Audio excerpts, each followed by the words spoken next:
Sa Hidden Leaf Village, may isang batang lalaki, na nagngangalang Naruto Uzumaki, na may pangarap na nagliliyab sa kanyang puso.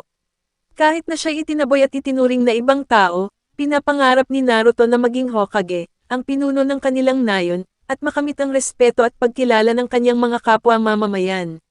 Si Naruto, isang ulila na may malikot na diwa, ay patuloy na humaharap sa pagtanggi at pag-iisa dahil sa malakas na nine-tailed fox spirit na nakakandado sa kanya.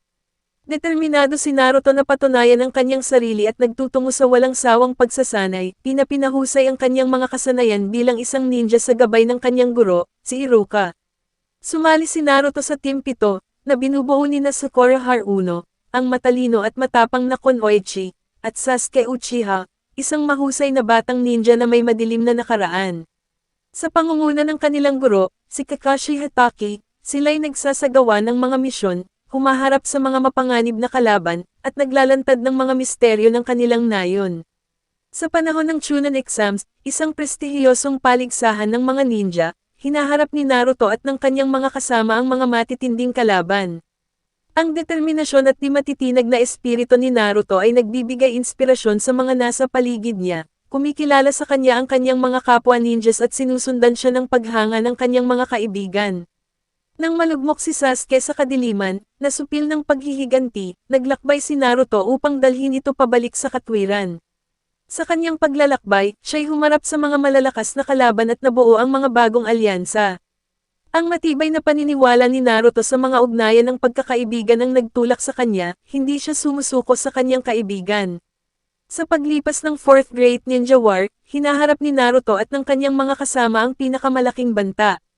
Sinubak ang kahandaan ni Naruto habang humaharap sa kanyang sariling takot at laban sa mga malalakas na kalaban.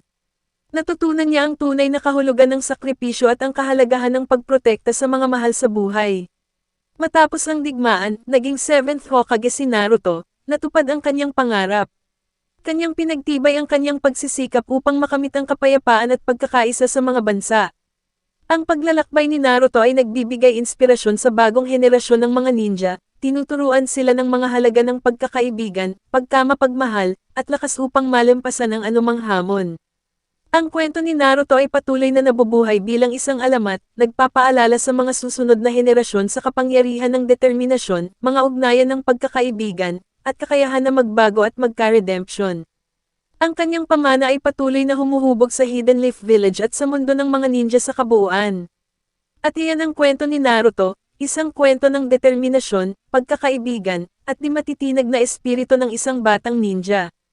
Isang paglalakbay na nagbibigay inspirasyon at nagtuturo sa atin ng mahahalagang aral sa buhay, at nagpapahiwatig sa atin na dapat tayong maniwala sa ating sarili. At kung nagustuhan nyo ang aking video, pindutin nyo na ang subscribe button. Like, follow at shares, para updated kayo sa mga sunod pa nating kwento.